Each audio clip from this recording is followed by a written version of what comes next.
예, 안녕하세요.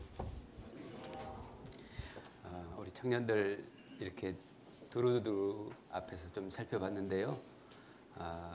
갑자기 이런 생각이 떠올랐습니다. 요즘은 옛날에 비해서 상당히 좀 젊게 보인다고, 어리게 보인다고 이런 얘기들을 하는데, 그래서 0.8을 곱해야 된다고 얘기를 하더라고요. 자기 나이에서. 근데 정말 여러분들 보니까 중고등학생 같은 그런 느낌이 좀 들어가지고, 우리 때는 20살이 넘고 한 30살 이 정도 되면 굉장히 아저씨 같았거든요. 근데 지금 보니까 굉장히 동안들이어서 참 세월이 좋은 시대가 아닌가 이런 생각을 했습니다. 잠깐 기도하고 오늘 말씀 잠깐 듣도록 하겠습니다. 저희를 사랑하시는 거룩하시고 영원하신 아버지 하나님, 죄 가운데 멸망받아야 마땅한 저희들 주님의 보혈로 구원해 주시고 오직 하나님의 영광을 위해서 남은 생애를 살아갈 수 있도록 인도하심을 감사드립니다. 저희가 주님 앞에 부끄러운 것 없이 살아갈 수 있도록 늘 말씀으로 양육해 주시옵소서. 오늘은 또 추적추적 비가 내리고 있습니다. 비 오는 때가 되면은 저희들의 마음이 왠지 숙연해지고 또 하나님을 더욱더 가까이 하고자 하는 마음이 생기는 것 같습니다. 청년의 시기에 주님 앞에서 말씀의 가르침을 잘 받아 말씀을 마음판에 새기고 올바른 가치관과 기준을 가지고 세상을 살아갈 수 있도록 도와주시옵소서. 저희에게 많은 지혜가 필요합니다. 성령님께서 능히 역사하셔서 저희들이 하나님 보시기에 더욱더 합당한 모습으로 살아갈 수 있도록 도와주시옵소서. 또 청년의 때에 복음과 교회를 위해서 살아갈 수 있도록 힘과 능력과 지혜를 허락해 주시옵소서. 부득이한 사정 때문에 이 자리에 참석지 못한 청년 형제 자매님들 어느 곳 어느 형편에 있든지 주님의 말씀 가운데에서 깨끗하고 온전한 마음을 지킬 수 있도록 도와주시옵소서. 오늘 이 시간 주 성령님께만 모든 걸 의지하오며 저희를 사랑하시는 예수님 이름 받들어 기도드립니다. 네. 질문지가 있어서 시간이 의외로 1시간 반 정도 말씀이 진행이 되는데요. 상당히 시간이 좀 짧은 것 같습니다. 질문이 이 4가지가 들어왔는데요. 이 4가지를 또 자세히 설명하다 보면은 시간이 많이 걸리는데 최대한 시간 내에 끝낼 수 있도록 할 테니까요. 잠깐 먼저 4가지 중에서 첫 번째가 어떤 질문이었냐면요. 제가 조금 읽어보겠습니다. 어떤 친구가 너희 교회만 복음이 있냐? 다른 교회에도 있지 않느냐라고 질문을 했을 때 저는 당연히 다른 교회에도 복음이 있다. 우리 교회에만 복음이 있으면 그게 사입이다 라고 답변하고 우리 교회의 장점 등을 말하며 대화가 흐지부지 끝났는데요. 우리 교회에만 복음이 있지 않고 다른 교회에도 확실하게 복음이 전해지는 것이 있는 줄 알고 있습니다. 예를 들면 형제교회, 또 박진영이 다니고 있는 교회 등. 이러한 상황에서 좀 더 지혜롭게 말할 수 있는 현명한 조언 부탁드립니다. 예. 아주 좋은 질문을 해주신 것 같습니다. 우리 그 질문의 수준을 보면 그 사람의 인격의 수준이 보이고 지적 수준이 보이지 않습니까? 그런데 오늘 4가지 질문을 계속해서 말씀을 드릴 텐데 굉장히 수준 높은 질문들이라고 생각을 합니다. 그래서 우리 광주교회 청년 형제 자매님들이 하나님의 말씀에 많이 붙잡혀 있고 또 하나님의 영광을 위해서 살고자 하는 강한 열정을 가지고 살아가지 않나라는 생각을 하게 됩니다. 오늘 말씀 이해하겠죠? 무슨 뜻인지를. 예, 그런데 사실은 우리가 무심코 말하는 것 같지만은 사실 의도를 가지고 늘 말하거든요. 예를 들면 어떤 자매님을 봤을 때 자매님 오늘 참 옷이 잘 어울리네. 진짜 잘 어울려서라기보다도 그걸 통해서 상대방에게 뭔가 얻고자 하는 본심들이 다 있을 겁니다. 또 우리가 이제 누구를 위하는 말을 하는 것 같아도 사실은 진정으로 100% 확실하게 그 사람을 위해서만 말하는 것도 꼭 아니거든요. 그러니까 사실은 남들을 보는 것도 중요하지만 자기 내면의 세계를 정확하게 꿰뚫는 것도 굉장히 중요하거든요. 그래서 사람은 어떤 말을 할 때 반드시 의도가 있습니다. 그래서 표면적인 것만 가지고 그 사람에 대해서 함부로 평가 판단하지 말고 이 사람이 왜 이런 질문을 했을까? 왜 이런 답을 하고 있을까? 라는 의도를 파악하려고 하는 그런 태도를 가져야지만이 말 실수를 조금 줄일 수 있고 그리고 관계가 더욱더 깊어질 수 있습니다. 이제 이 사람이 이제 어떤 친구가 이렇게 말을 했는데요. 사실은 그렇게 말하는 것보다 그렇게 말하는 의도가 무엇이냐 그 말이죠. 이런 말이 있습니다. 현상만을 보고 평가 판단하는 것은 미련한 짓이다. 겉으로 드러나는 것이 그 사람의 전부가 아니잖아요. 사실은 사람은 그 겉으로 드러나기 위해서 그 안에서 어떤 마음을 품었느냐, 어떤 생각을 가지고 있느냐, 어떤 기준을 가지고 있느냐, 어떤 가치관을 가지고 있느냐, 이런 게 굉장히 중요합니다. 이 의도가 있을 겁니다. 내 교회가 아닌 다른 교회에 가서 말씀을 듣고 나는 구원 받고 싶다라는 그런 뜻일까요? 그런 건 아니겠죠. 그러니까 다른 교회에도 복음이 있지 않냐, 너희만 있냐 이렇게 말하는 의도가 다른 교회에 가서 우리 말씀을 나타내는 그런 복음보다 더 뛰어난 그런 말씀을 듣고자 하는 간절한 바람에서 그럴까요? 그건 아닐까요? 그건 아니겠죠. 이제 의도는 저는 이렇게 생각합니다. 자신이 보다 더 우월함을 나타내기 위한 교만에서 비롯된다고 생각을 합니다. 그러니까 너만 옳다고 하지 말아라. 너만 다 아는 것처럼 그렇게 생각하지 말아라. 이걸 이제 의도하는 것이죠. 내가 아직은 모르지만은 나도 언제든지 마음만 먹으면 너보다 더 많이 알 수 있다. 이런 것들이 베이스에 깔려 있다고 할 수 있겠죠. 또 나도 내 나름대로 너의 문제점을 지적할 수 있고 찾아낼 수 있다. 이런 의도도 갖고 있을 겁니다. 사람은 본성이요, 죄성이 있기 때문에 교만이 있기 때문에 누가 남보다 더 많이 알거나 옳다라고 생각을 하면은요, 그 사람에 대해서 존경하는 마음을 갖거나 또 좋아하는 마음을 갖는 것보다는 거부하는 마음을 먼저 갖습니다. 시기 질투하는 마음을 본래 갖도록 되어 있어요. 우리 자매님들 정말 화장빨이 잘 받아요. 그러면은 정말 이쁘다고 정말 칭찬해주고 싶은 마음이에요. 왠지 시기 질투 마음이 들어요. 듣지 않겠습니다. 어쨌든 간에. 그러니까 남이 사돈이 논 사람이 배 아프다고 남이 잘 되는 것을 못 보지 않습니까? 사람은 나보다 누군가 뛰어나면 내가 뭔가 얻을 것이 있지 않는 한은 그 사람에 대해서 시기 질투하는 마음이 들어가 있습니다. 그래서 우리가 믿는 믿음이 확실하다고 하니까 내가 정말 천국 갈 수 있다는 믿음이 있다고 하니까 그것에 대해서 알고자 하는 마음보다는 네가 뭔데 천국 간다고 하냐. 나도 때가 되면은 알 수 있다. 근데 지금은 아니다. 그리고 네가 그렇게 많이 아는 것 같아도 나도 나름대로 많이 알지만은 사실은 말을 하지 못하는 것뿐이다. 이런 이제 마음을 가지고 있을 겁니다. 그리고 두 번째는요. 다른 교회에 갈 수 있다라는 여지를 보여서 지금 전도하고 있는 것에 대해서 거부하고 싶은 마음이 있는 겁니다. 그러니까 거절의 명분을 만들어 보는 거죠. 그러니까 너희 교회만 옳다고 하냐? 다른 교회도 옳은 것 아니냐? 그러니까 다른 교회도 옳을 수 있기 때문에 지금은 내가 너 말씀을 안 듣지만은 다른 교회도 내가 언제든지 갈 수 있기 때문에 나는 지금 거절한다. 그러나 합당한 명분은 뭐냐? 다른 교회도 가도 되기 때문이다. 라고 하는 것입니다. 그리고 내심 혹시 지금 전도를 거절해도 다른 교회를 찾아가면은 될 것이다라는 생각을 가지고 나름대로의 심리적인 안정을 취하려는 태도입니다. 그러니까 지금 내가 안 들어가지고 자칫 잘못하면은 계속해서 영원히 지옥에 갈 수 있다. 이렇게 생각하면 불안하잖아요.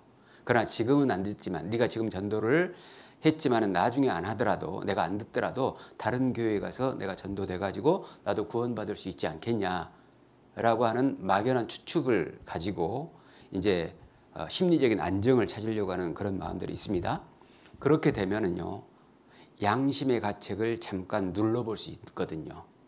완전한 거부는 굉장히 양심의 가책을 만들거든요. 사람은 영혼이 있기 때문에 신적인 의식을 가지고 있고 내가 하나님을 대적했다라고 생각을 하잖아요. 신을 거부한다고 생각하잖아요. 뭔가 찝찝해요. 영혼이 있기 때문에. 그런데 나중이라고 밀어놓으면, 나중이라고 생각해 놓으면은요, 아무래도 그 양심의 가책이 조금은 누그러뜨려진다 그 말입니다.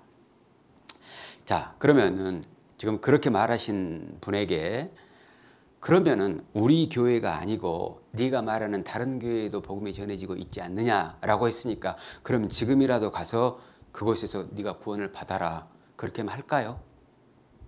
안 하겠죠. 바로 실제적인 목적은 뭐냐 듣고 싶지 않다는 겁니다. 그래서 자, 이러한 내용을 베이스에 깔고 그 사람을 대해야 됩니다.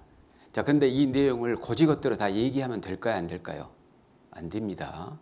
우리가 마음으로만 그렇게 생각을 하고 있고 겉으로는 그러냐고, 다른 교회도 복음이 있냐고, 나도 그렇게 생각은 하고 있었다고 맞춰주는 건 필요하겠죠. 사람은 이성보다 감정이 훨씬 더 세기 때문에 감정을 상하게 하면은 이성적인 논리적인 얘기가 전혀 안 들어가거든요. 기분 나쁘면 듣기 싫잖아요. 그래서 기분을, 마음을 풀어주는 것들이 필요합니다. 그래서 그런 때는 좀 이렇게 곧대로 다 얘기하지 말고 조금은 그 마음을 풀어주는 시간이 필요하고 인정해주는 시간이 필요합니다. 사람은 누군가에게 인정을 받으면은 나를 인정해주는 사람의 말을 또 들어주고 싶은 마음도 생기는 거거든요. 그러니까 내가 옳다 그르다 이런 측면에서 답변을 하려고 할 필요는 없습니다. 옳고 그런 것은 일단 뒤로 제껴놔야 됩니다. 그리고 네가 그렇게 생각하는 것도 합리적인 이유가 있겠다. 네 말도 맞다. 라고 하는 정도로 덮어두는 게 필요합니다. 그러니까 사실을 다 드러낸다고 해서 모든 사실을 그 사람들에게 통용이 될 수 있도록 그렇게 해주는 건 아닙니다. 그래서 잠언 18장 2절에 보면은 사람이 이제 미련하면은 미련한 자는 자기의 의사를 드러내기만 기뻐한다고 했거든요. 그러니까 계속 자기 말만 하는 사람은 되게 미련한 사람인 겁니다. 잠언 27장에 보면은요, 그런 사람들에 대해서 곡물과 함께 절구해 놓고 공의로 찌을지라도 그 미련한 것이 벗어지지 않는다고 했습니다. 그러니까 미련한 것은 웬만하면 벗어져요, 안 벗어져요? 안 벗어집니다. 잠언 19장에 보면은요, 19장 3절에 보면은 사람이 미련함으로 자기 길을 굽게 하고 마음으로 여호와를 원망하느니라 그랬습니다. 사람은 똑똑하지 못하니까, 지혜롭지 못하니까, 성경 말씀을 제대로 깨닫지 못하니까 다 미련한 길로 가고 있습니다, 사실은. 그러니까 그런데 이 미련한 사람들을 어떻게 대할 것이냐? 잠언 26장입니다. 26장 4절 5절입니다. 잠언 26장 4절 5절 같이 읽겠습니다. 미련한 자의 어리석은 것을 따라 대답하지 말라. 두렵건대 내가 그와 같을까 하노라. 미련한 자의 어리석은 것을 따라 그에게 대답하라. 두렵건대 그가 스스로 지혜롭게 여길까 하노라. 자, 이 말씀 잘 아실 테죠. 근데 이 말씀을 보면은 미련한 자의 어리석은 것을 따라 대답하라는 말입니까? 대답하지 말라는 말입니까? 4절과 5절이 좀 상충되는 것 같잖아요. 근데 같은 결론입니다. 같은 의도로 명령을 하신 겁니다. 미련한 자하고 말 섞지 말라는 겁니다. 왜냐하면은 미련해 있는데 논리적인 대화가 되겠냐고 말입니다. 그러니까 지식이 높은 사람하고 지식이 낮은 사람하고 원활한 대화는 안 되는 거예요. 여러분, 사람이 유일하게 공부하는 생명체입니다. 그거 아신가요? 유일하게 생각하고 사는 존재입니다. 왜 생각하고 공부하게 했을까요? 하나님의 말씀을 배우도록 하기 위해서 그런 겁니다. 짐승은 생각하지 못하고 본능대로만 살지요. 짐승은 공부하는 짐승은 없죠. 인간에게 주신 놀라운 능력입니다. 그러니까 사람이 배우려고 하지 않고 공부하려고 하지 않고 뭔가 깨우치지 않으려고 하는 것은 성경에서 존귀에 처하나 깨닫지 못하는 사람은 멸망하는 짐승 같다고 한 겁니다. 여러분, 사랑에서 제일 중요한 게 뭔지 아십니까? 누군가를 사랑하기 위해서, 하나님을 사랑하기 위해서. 사랑이 인간의 최고의 가치잖아요, 사실은. 어찌됐든 간에. 아니, 나는 누구 사랑하지 않는데요. 그럴 수 있겠죠. 그런 사람 혹시 있을 수 있겠죠. 자기는 사랑하잖아. 자기 아프면은 약 먹이고, 배고프면 밥 먹이고, 추우면은 따뜻한 곳에 자기를 두고, 더우면은 시원하게 부채 붙이고 에어컨 바람 쐬고, 자기는 사랑하잖아요. 그래서 사랑입니다. 그것도 물론 반쪽짜리 사랑이 될 수 있겠죠. 그러니까 사랑에서 제일 중요한 게 뭐냐면요, 감정이 아닙니다. 우리는 뜨거운 감정이 올라와 가지고 누군가를 위해서 모든 것을 불태우면 좋겠어, 그걸 사랑이라고 생각하지요. 그러나 에베소 3장에 보면은 지식에 넘치는 그리스도의 사랑을 알아 그랬습니다. 지식이 있어야 돼요. 사람이 똑똑해야 사랑도 합니다. 그래서 많이 배워야 돼요. 누군가를 사랑할 때에 내가 하고 싶은 대로 하면 사랑 되겠어요, 안 되겠어요? 그 사람에 대해서 배워야 됩니다. 그 사람이 뭘 좋아하는지, 뭘 싫어하는지, 그리고 어떤 가치관을 가지고 있는지, 어떤 태도를 보이는지. 청년 때 이게 정말 중요한 것 같습니다. 저도 청년의 시기에 교회 안에서 말씀을 배우고 여러분과 함께, 여러분과 같이 시간을 이렇게 보냈는데요. 잘 몰랐어요, 사실은. 사랑에 대해서 지식이 정말 중요한지 잘 몰랐던 것 같습니다. 그래서 많은 실수를 했던 것 같아요. 여러분, 사랑은 지식이 정말 중요합니다. 많이 배워야 돼요. 성경을 많이 배워야지만이 온전한 사랑을 할 수 있습니다. 그렇지 않으면 삐뚤어진 사랑, 왜곡된 사랑, 이기적인 사랑, 상대방에게 피해를 주는 사랑을 할 수가 있고, 또 내가 파멸되는, 망해가는 사랑을 할 수도 있습니다. 사랑이 제일 중요합니다.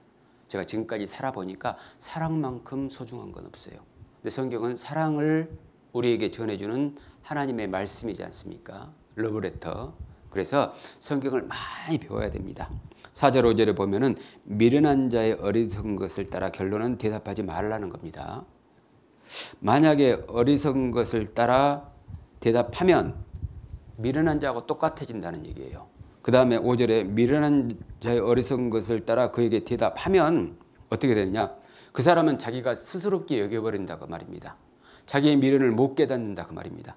그래서 제가 지금 말씀드린 내용에 대해서 누군가에게 곧이곧대로 얘기하지 말고 일단은 어떻게 맞춰주느냐가 굉장히 중요한데요. 때로는 그냥 두어야 될 때도 있습니다. 사람 모든 문제가 풀려야지만이 자기의 마음속에 있는 응어리가 해소되는 것 아닙니다. 기다리면서 잊혀져도 해소될 수 있거든요. 그러니까 당장의 모든 답변을 해주려고 하면 여러분도 힘들어요. 그러니까 그거는 나중에 얘기해 줄게, 이래도 됩니다. 그리고 또 막 궁금해하고 있으면 그거 알고 싶어? 알고 싶어? 얼만큼? 말할까? 이렇게 여지를 주는 것도 좋습니다. 그러니까 밀고 당기는 것들이 필요한 거예요. 그게 지혜로운 겁니다.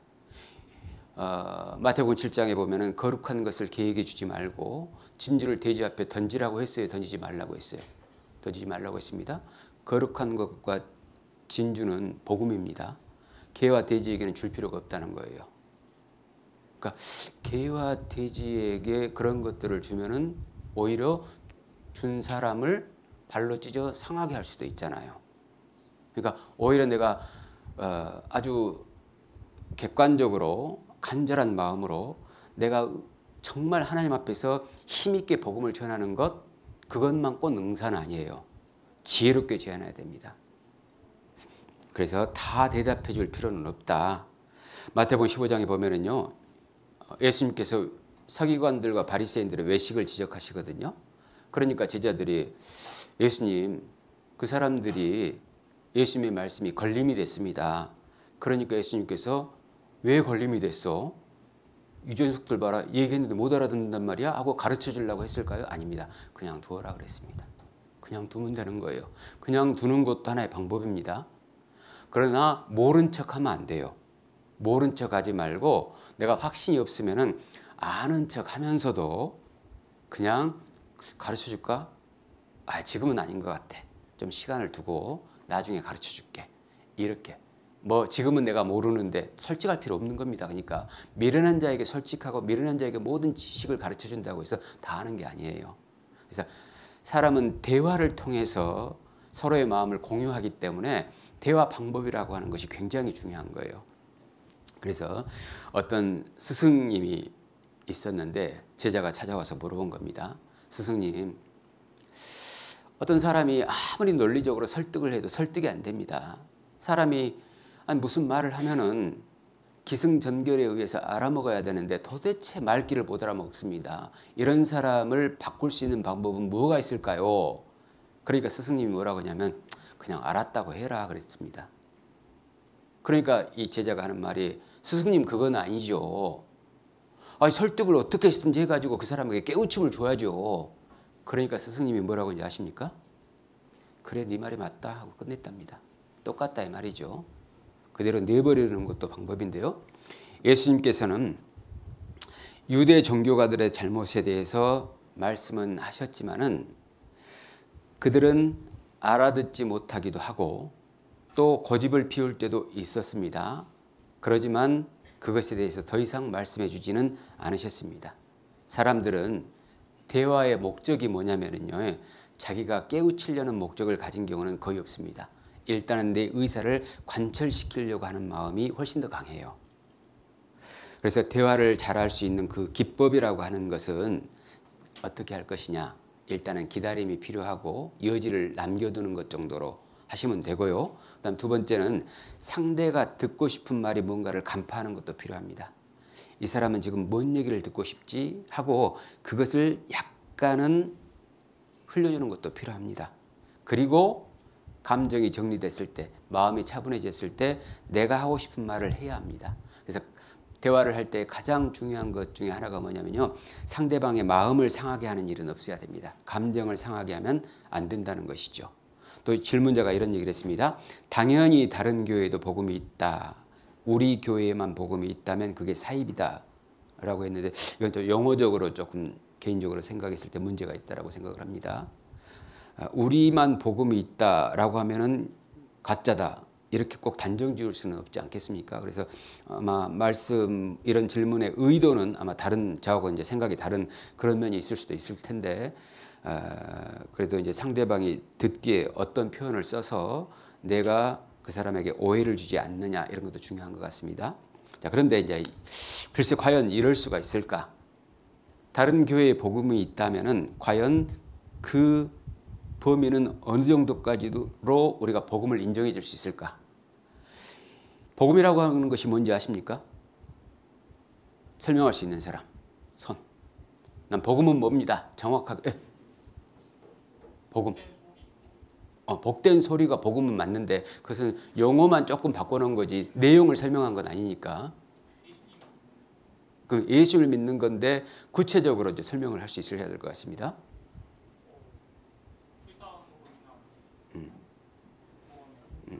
그걸 모르시는 것 같으니까 많이 알았어요. 근데 참 용기가 훌륭하다고 생각합니다. 그리고 또 나름대로 이제 알고 있는데 정확하게 논리 정연하게 설명을 할 수 있었으면 좋겠다. 그 방법을 조금 얘기 안 하려고 했는데 그건 좀 얘기하는 것도 좋겠네. 자, 그러면은 고린도전서 15장을 보겠습니다.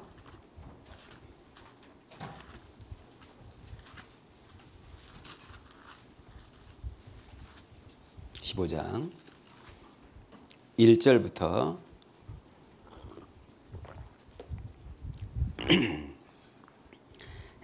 1절부터 4절까지 제가 지금부터 읽어볼 테니까 여러분이 읽지 마시고 제가 읽을 테니까 복음이 뭐구나라고 딱 이제 단정지어서 얘기해 봐야 됩니다.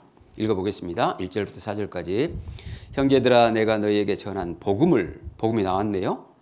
이제 고린도 교회 성도들에게 복음을 이제 알게 한다는 겁니다. 너희로 알게 하노니 복음을 알려주겠다. 이는 너희가 받은 것이요 복음은 너희가 이미 받았다. 또 그 가운데 선 것이라 너희가 복음을 믿었다는 것이죠. 자, 2절.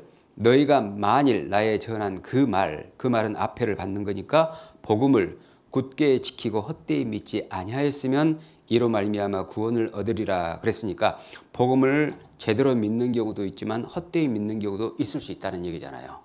근데 헛되이 믿지 않아야지만인 구원을 얻는다고 했으니까 복음을 알기는 알아도 구원을 못 받는 경우도 있을 수 있다는 얘기죠. 그죠? 자, 3절 보면은 내가 받은 것을 먼저 너에게 전하였느니 사도 바울도 복음을 먼저 받았다는 겁니다. 이걸 또 전해 보겠다는 겁니다. 이는 복음은 복음이 뭔지 이제 설명을 하는 거죠. 성경대로 그리스도께서 우리 죄를 위하여 죽으시고 장사 지낸 바 되었다가 성경대로 사흘 만에 다시 살아나사 3절과 4절이 복음이잖아요. 3절과 4절이 뭡니까? 딱 설명을 해볼 수 있는 사람. 보고도 설명 못 하겠습니까? 복음이 뭐예요? 지금 복음은 하고 성경대로, 복음은 성경대로 그리스도께서 죄를 위하여 죽으셨다. 첫 번째 이게 복음이죠. 두 번째 성경대로 사흘 만에 다시 살아나셨다. 이게 두 번째 복음이죠. 그리고 복음은 뭡니까? 예수님의 죽음과 부활이 복음이죠. 로마서 4장을 보겠습니다. 로마서 4장 25절 같이 읽겠습니다. 예수는 4장 25절 예수는 우리 범죄함을 위하여 내어줌이 되고 또한 우리를 의롭다 하심을 위하여 살아나셨느니라. 이것도 복음이죠. 그러니까 죽으심은 우리 죄를 용서하시기 위한 것이고 살아나심은 우리를 의롭게 하시기 위한 것이다. 우리는 죄만 없는 게 아니고 예수님의 부활로 말미암아 의롭게 된 겁니다. 거룩하게 된 겁니다. 누구만큼? 하나님만큼 된 겁니다. 누구의 은혜로? 예수님의 은혜로. 그래서 복음을 딱 정의해서 정확하게 논리적으로 설명하면 예수님의 죽음과 부활입니다. 근데 구약 성경부터 신약 성경, 그러니까 창세기 1장 1절부터 요한계시록 22장 21절까지가 성경 전체잖아요. 무슨 얘기하고 있느냐? 예수님의 죽음과 부활 얘기만 하고 있습니다. 사실은 자세히 보면 그래요. 이것이 이제 조직신학이라고 하는 거예요. 그래서 복음에 대한 것도 여러분들이 정확하게 말할 수 있어야 될 것 같습니다. 물론 이제 알고는 계시는데 입으로 꺼내서 설명하기가 왠지 그럴 수는 있어요. 그러나 어쨌든 간에 우리가 이제 예수님의 죽음과 부활을 복음으로, 그러니까 성경은 예수님을 죽이시기 위해서 이 땅을 역사를 이끌어 가셨고, 그 다음에 예수님을 살아나시기 하기 위해서 하나님께서 역사하셨고, 그리고 그 이후에 계속된 역사 속에서 이 죽음과 부활을 가르치기 위해서 역사를 이끌어가고 계시는 겁니다. 세상 끝날 때까지. 그러니까 복음이 결국 성경 전체라고 할 수 있습니다. 그래서 이 복음에 대한 거 좀 이제 이렇게 잠깐 말씀을 드렸는데, 이 복음을 안다고 해서 꼭 구원받는 것이냐? 그렇진 않다는 것이죠.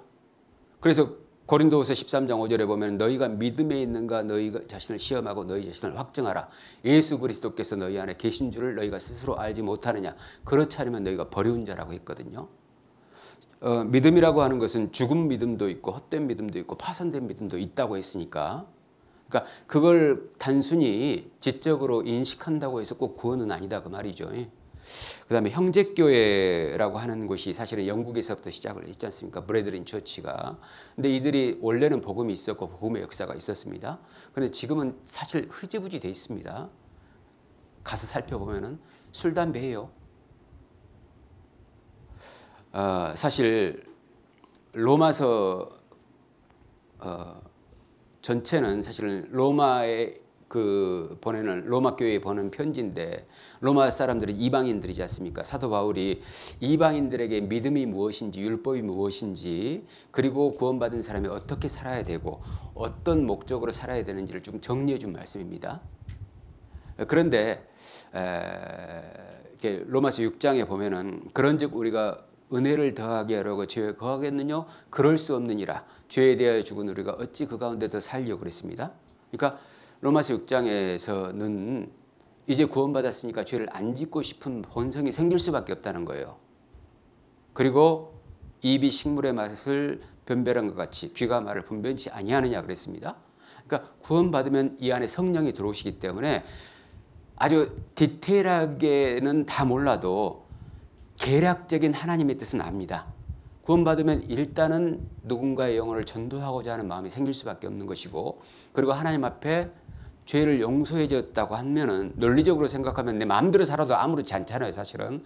그러나 그런 마음이 안 들고 은혜를 더하게 하려고 죄에 거하겠느냐? 그럴 수 없느니라 그 마음이 들도록 되어 있어요. 사도 바울이 그 마음이 들었으니까. 근데 구원받았다고 하면서 죄 용서해줬네, 그러니까 내 마음대로 해도 되겠네? 율법을 지키려고 하는 것들, 그러니까 성경 말씀대로 살려고 하는 것은 그 율법적인 행위네, 이렇게 논리적으로 생각이 됐다는 것은 사실은 성령이 그 안에 들어가시는 것은 아니라고 생각을 합니다. 그래서 이제 그렇게 했지만은 로마서 7장에 보면은요, 나라는 중심으로 해서 38번인가 나오는 걸로 제가 알고 있는데요. 그러니까 내가 해보려고 하는 겁니다. 그때의 사도 바울이 뭐라고 하냐면은 오라 나는 곤고한 사람이로다. 이 사망의 몸에서 누가 나를 건져내랴 하면서 탄식하거든요. 그러니까 6장에서는 죄 안 짓겠다. 7장에서는 한번 해본 겁니다. 근데 7장에서 결론이 뭐냐? 안 되는구나 했습니다. 그래서 사도 바울이 내 안에 선한 것이 거하지 아니하는 것을 알았다고 하거든요. 이제는 내가 죄를 짓는 것이 아니고 내 안에 있는 죄성이 죄를 짓는다고 얘기를 하거든요. 자기를 다르게 구별시켜버린 겁니다. 구원받은 나와 육신에 속해 있는 자기의 모습을 구별한 겁니다. 하나님이 본질적으로 보시는 것은 구원받은 나를 보시는 거죠. 그리고 로마서 8장에서는 성령을 따라 살 것을 얘기하시거든요. 성령을 따라 살아야지만이 죄를 이길 수 있다고 말씀하신 겁니다. 구원받은 사람들은 자기의 의지나 노력으로 죄를 안 지으려고 노력하는 그런 문제가 아니고 성령을 따라 살아야 됩니다. 근데 성령은 무엇을 통해서 역사하실 수 있느냐? 교회와 말씀을 통해서 역사하시거든요. 그래서 우리가 교회 안에 있는 것이고 교회에서 계속해서 말씀을 공급받아야 되는 겁니다. 근데 그 말씀을 공급받는데 간절한 마음으로 순종코자 하는 마음으로 들어야지만이 그게 힘이 생겨요. 근데 단순한 지적 호기심에 의해서 계속 듣잖아요. 머리만 커지고 굉장히 교만해지고 합리화시켜 버립니다. 그래서 이제 이쪽까지는 좀 안 나가려고 했는데 시간이 조금 이렇게 딜레이 되기 때문에 그래서 단순히 복음을 말한다고 해서 그렇다고 해서 꼭 구원받았다고는 볼 수 없다고 생각을 하고 성령의 역사가 나타나야 된다고 생각을 합니다. 구원의 열매가 정말 있냐 그 말입니다. 열매로서 그들을 안다고 마태복음 7장에 말씀하시잖아요. 열매로서 그들을 알지니 가시나무에서 포도를 무화과에서 엉겅퀴를 따겠느냐. 이와 같이 좋은 나무마다 좋은 열매를 맺고 나쁜 나무가 나쁜 열매를 맺나니 좋은 열매 맺지 아니하는 나무마다 찍혀 불에 던지우리라 그랬습니다. 그러니까 무조건 우리가 믿는다고 해서 그 믿음을 가지고 확신할 수는 없는 겁니다. 믿음의 결과물이 뭐냐 그 말이죠. 그래서 야고보서 2장에 보면은 행함이 없는 믿음은 죽은 것이라고 하잖아요. 그러니까 그 말씀은 그러니까 내가 믿음이 있는 걸 보이기 위해서 행해야겠다 그런 건 아니에요. 믿음이 있기 때문에 행할 수밖에 없는 그 마음이 들어야 된다는 것이죠. 하나님을 사랑하는 그 마음을 가지고 하나님의 영광을 위해 살고자 하는 간절한 마음이 밑바탕에 깔려 있어야 됩니다. 그래서 단순한 지적인 인식이 꼭 구원이라고 할 수는 없다는 겁니다. 실질적으로 서구권은 기독교 문화지 않습니까? 그러니까 예수님의 속죄를 다 알아요. 그 사람들이 구원받았다고 할 수 있습니까? 하는 행동 보시고 하는 말 보시고 하는 가치를 보세요. 그 사람들의 가치관을 보세요. 참으로 구원받은 그리스도인은 가장 높이는 것이 뭐냐? 사도 바울이 그랬죠. 예수 그리스도를 아는 지식이 가장 고상하다 그러잖아요. 내가 이전에 유익하던 것을 다 배설물로 여겼다 했습니다. 그러니까 내 구원이 확실하려면요 성경의 인물들과 같은 마음이 있어야 됩니다. 사실은 베드로의 마음도 있어야 되고 바울의 마음도 있어야 됩니다. 야고보의 마음도 있어야 되고 모세의 마음도 있어야 되고 다윗의 마음도 있어야 됩니다. 그러니까 성경을 읽어보면은 내 마음과 통하기 때문에 성경 말씀이 꿀송이처럼 달게 되는 겁니다. 자, 그리고 이 박진영이라는 분요, 사실은 박진영이 다니고 있는 교회라고 조금 말씀해 주셔서 이 말씀을 드리는 건데요. 이 사람이 하는 말이 그랬습니다. 나는 특정 종파에 얽매이지 않는다. 특정 교회를 다니지 않는다 그랬습니다. 왜냐하면 종교적인 분위기나 엄숙한 그런 분위기, 형식적인 것을 나는 싫어하기 때문이다. 이렇게 얘기를 했습니다. 그리고 자기가 가르칩니다. 사실은. 근데 가르치는 것을 제가 이제 들어보긴 했는데요. 사실은 굉장히 어설픕니다. 그리고 어떤 것은 맞는데 어떤 것은 자기 지식을 가지고 가르쳐요. 그러니까 이사야 8장 20절에 보면은 그들의 말하는 바가 이 성경에 맞지 아니하면 그들이 정령의 아침빛을 보지 못했다고 했으니까 주장이 중요한 게 아니죠. 근거가 중요한 거지 않습니까? 사람은 뭐든지 말을 하는 동안에서. 그래서 어떤 얘기를 하려면은 성경적인 근거를 가지고 얘기를 해야 되잖아요. 그래서 꼭 저는 퀘션 마크를 가지고 사실은 봅니다. 그래서 정말로 이렇게 복음을 안다고 해서 꼭 구원받는 것은 아닙니다.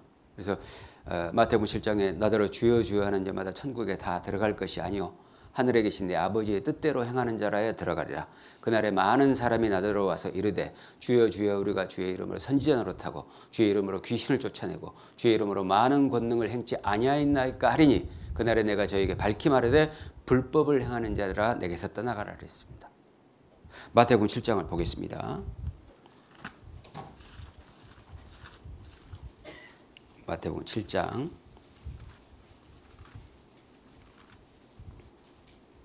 7장 펴놓고 복음이 뭔지 말씀 보시죠. 이제 시작. 이제 딱 됐죠. 이제 우리만 합시다. 여기 안 오신 분들에게는 가르쳐주지 말고 가르쳐 주세요. 마태복음 7장 24절부터 27절까지 제가 읽겠습니다. 그러므로 누구든지 나의 이 말을 듣고 행하는 자는 그 집을 반석 위에 지은 지혜로운 사람과 같으리니 비가 내리고 창수가 나고 바람이 불어 그 집에 부딪히되 무너지지 아니하나니 이는 주초를 반석 위에 놓은 연고요 나의 말을 듣고 행치 아니하는 자는 그 집을 모래 위에 지은 어리석은 사람 같으리라.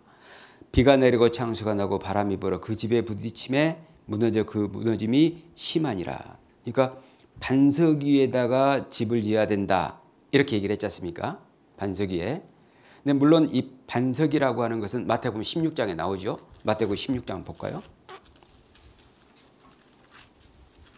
마태복음 16장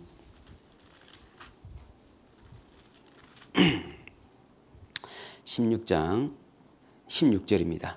제가 읽겠습니다. 시몬 베드로가 대답하여 가로되 주는 그리스도시요 살아계신 하나님의 아들이니이다. 그러니까 예수님을 얘기하는 거잖아요 지금. 그러니까 17절에 예수께서 대답하여 가라사대 바요나 시몬아 내가 복이 있도다. 이를 내게 알게 하니는 혈육이 아니요 하늘에 계신 내 아버지시니라. 16절도 사실 복음입니다. 복음. 예수님이 곧 복음입니다. 그래서 이거를 알게 하시는 분은 하나님이십니다. 복음을 믿게 하시는 분은 하나님이에요. 여러분 믿음이 자기의 노력으로 된다고 생각하십니까? 안 됩니다. 내가 이번에 구원을 받아야지 안 됩니다. 내가 믿으려고 노력한다고 해서 꼭 구원받는 것은 아닙니다. 오직 믿음의 주권, 구원의 주권은 하나님께 달려 있습니다. 진짜 구원을 제대로 받으려면요 어떤 마음을 갖는 게 중요하냐면은 구원은 하나님께서 하신 일이라고 하는 것에 대한 정확한 믿음이 정리되어 있어야 됩니다. 그러니까 사람의 원하는 바로 되는 것도 아니고 사람의 힘이나 능으로 되는 게 아닙니다. 오직 하나님께서 하시는 일입니다. 그래서 되게 이제 구원이 좀 의심스러우신 분들은 전도 집회 첫날 딱 듣지 않습니까? 그러면 그래 맞아 우주 만물 창조하시지 하나님 살아계셔. 둘째 날 에덴 동산 노아 홍수 맞아 이것도 맞아. 셋째 날 이스라엘 역사 이것도 맞고 넷째 날 마지막 징조 맞아 하나님 계시지. 그리고 다섯째 날 그래 내가 죄인인 것도 맞아. 근데 이제 복음 딱 들을 때에 이번에 나 구원 받아야 되는데 맞는데 하는데 그때 잘 안 되잖아요. 왜 그러냐면요 우리는 맞는다고 인정하는 것뿐이지 그걸 믿게 하시는 분은 하나님입니다. 그러니까 하나님이 얼마나 큰지를 알아야 됩니다. 끝없는 우주 만물을 만드신 창조하신 그 하나님은 하나님 마음대로 하시는구나. 그러나 하나님은 나를 구원하고 싶어 하시는구나. 그러니까 하나님이 구원하시면 되는 거고 나는 하나님이 구원 안 하시면 나는 못 받는 거구나. 이런 상태로 들어야 됩니다. 사실은. 내 안에 내심으로 구원받고자 하는 간절한 마음은 필요하지만 내가 간절하면 내가 이번에 구원을 받을 수 있다. 내가 이번에 잘 들으면 구원받을 수 있다. 그렇게 자기 쪽으로 치우치면 안 됩니다. 그래서 간절한 마음으로 말씀을 받고 이것이 그러한가 했을 때 구원이 생기는 겁니다. 믿음이 생기는 겁니다. 우리는 정말로 구원받고자 하는 간절한 마음으로 들을 뿐이지 구원하시는 분은 하나님이 해주셔야 됩니다. 이런 마음을 가지고 말씀을 들어야 되는 것이죠. 그래서 여기 보면은요 18절에요. 또 내가 내게 이르노니 너는 베드로라. 내가 이 반석 위에 베드로 자체가 반석이 아니고 이 반석 위에가 뭐냐면 16절을 받는 겁니다. 주는 그리스도시요 살아계신 하나님의 아들이니다. 이게 반석인 겁니다. 그러니까 복음이 반석입니다. 복음의 반석 위에 교회를 세우는 겁니다. 다시 7장으로 넘어가서요. 25절. 비가 내리고 창수가 나고 바람이 불어 그 집에 부딪히되 무너지지 아니하나니 이는 주초를 반석 위에 놓은 연고요. 그러니까 그리스도라는 주님의 복음의 그 예수님의 죽음과 부활 위에 세워야 됩니다. 집을.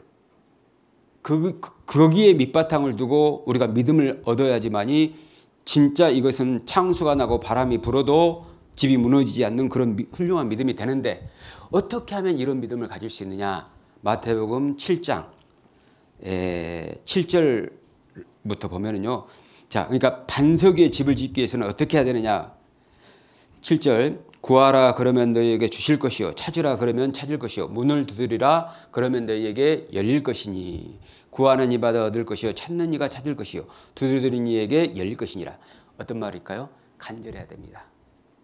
진짜 간절해야 됩니다. 나는 간절함을 가질 뿐이고 구원하시는 것은 하나님이 해주신다는 그 두 가지가 있어야 됩니다. 그러니까 간절과 겸손이 그 사람을 구원시켜요. 나는 간절하고 하나님이 누군지를 알고 그 앞에 엎드려져야 됩니다. 그래야 구원을 받는 거예요. 그러니까 구원을 이해한다고 해서 지식적으로 알고 있다고 해서 꼭 구원이 되는 것은 아니더라 라고 할 수가 있습니다. 그리고 이제 요한복음 2장 또 보겠습니다.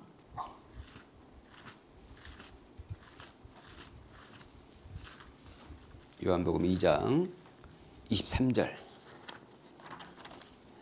23절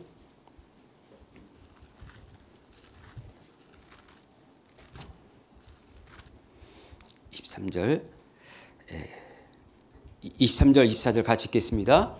유월절에 예수께서 예루살렘에 계시니 많은 사람이 그 행하시는 표적을 보고 그 이름을 믿었으나 예수는 그 몸을 저희에게 의탁지 아니하셨으니 이는 친히 모든 사람을 아심이요. 23절에 예수님을 분명히 믿었죠. 근데 예수님께서 의탁하지 않은 겁니다. 믿는다고 해서 꼭 완전한 믿음은 구원의 믿음은 아닌 경우도 있을 수 있다는 겁니다.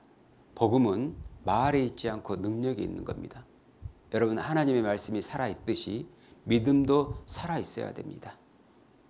아까도 말씀드린 것처럼 죽은 믿음, 헛된 믿음도 있고 파손된 믿음도 있는 겁니다. 그래서 하나님의 나라는 말에 있지 않고 오직 능력이 있다고 그랬습니다. 성령님께서 역사하셔야 됩니다. 그래서 자기가 정말로 그것을 믿었다고 하려면요 행함이 나타나야 됩니다. 열매가 있어야 됩니다. 아까 고린도후서 13장 5절 말씀을 드렸잖아요. 너희가 믿음에 있는가 너희 자신을 시험하고 너희 자신을 확신하랍니까? 확정하랍니까? 확증입니다. 확신이라고 하는 것은 내가 믿는 거죠. 확증이라고 하는 것은 증명해 보이는 겁니다. 그러니까 믿음은 안에 감춰져 있을 수는 없는 겁니다. 세상에 감출 수 없는 것이 두 가지가 있다고 하잖아요. 하나는 재책이고 하나는 사랑입니다. 하나님을 사랑하게 되는 것이 구원받는 거거든요. 베드로전서 1장 8절 9절에 보면은 예수를 너희가 보지 못하였으나 사랑하는도다. 이제도 보지 못하나 믿고 말할 수 없는 영광스러운 즐거움으로 기뻐하니 믿음의 결국 곧 영혼의 구원을 받았기 때문에 그렇다는 겁니다. 진짜 구원받으면 주님이 사랑스럽게 돼 있습니다. 사랑스러우면 사랑하는 일을 위해서 하려고 하는 것은 의도해야 됩니까? 자발적으로 됩니까? 자발적으로 됩니다. 누가 시켜서 하는 게 아니에요. 사랑은 감출 수 없는 거거든요. 이렇게 사랑하는 사람을 이렇게 보고 있으면 꿀 떨어지잖아요. 사랑의 눈으로 보는지 미움의 눈으로 보는지 알잖아요. 표현되게 돼 있다는 겁니다. 그래서 우리가 어떤 노력 가운데에서 믿음이 생성될 수 있는 것이 아니고 하나님의 선물이기 때문에 하나님께서 주실 수 있는 문제입니다. 그러면 자, 우리가 이 복음을 전할 때 어떻게 해야 될 것이냐? 어떻게 해야 될 것이냐? 마태복음 5장입니다. 마태복음 5장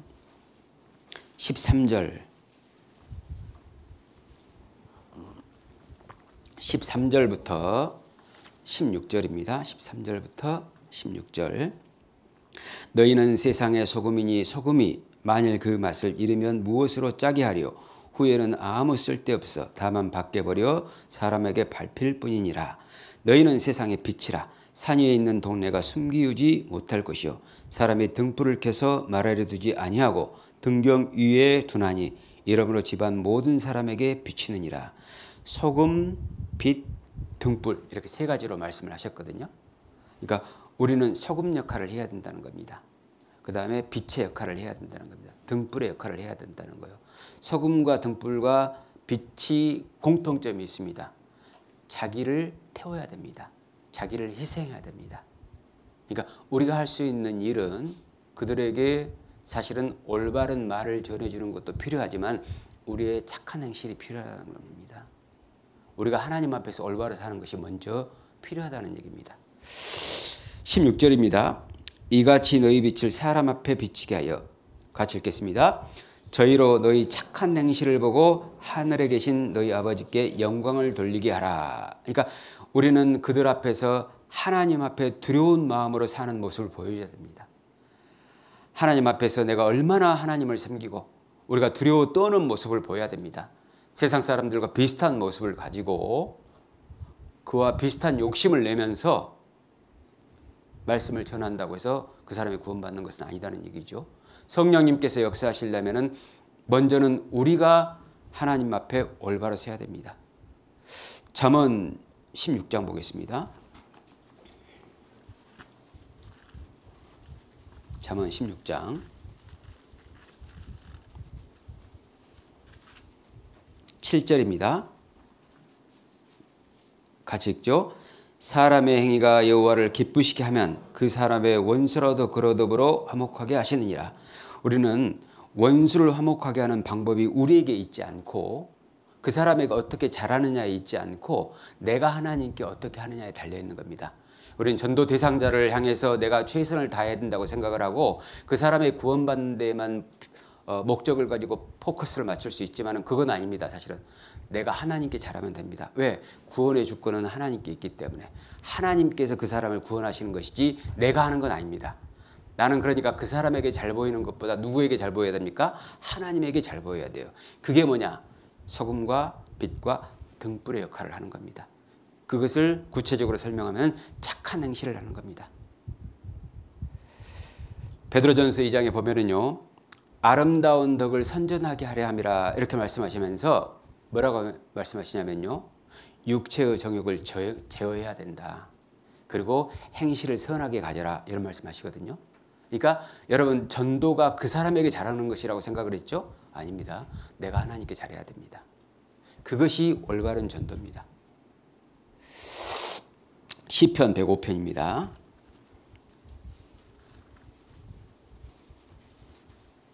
105편 1절부터 4절까지 1절부터 4절까지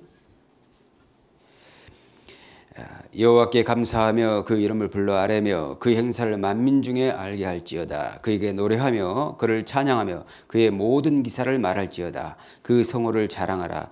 무릇 여호와를 구하는 자는 마음이 즐거울지로다. 4절은 같이 읽겠습니다. 여호와와 그 능력을 구할지어다. 그 얼굴을 항상 구할지어다. 그러니까 1절부터 3절까지 보면은요.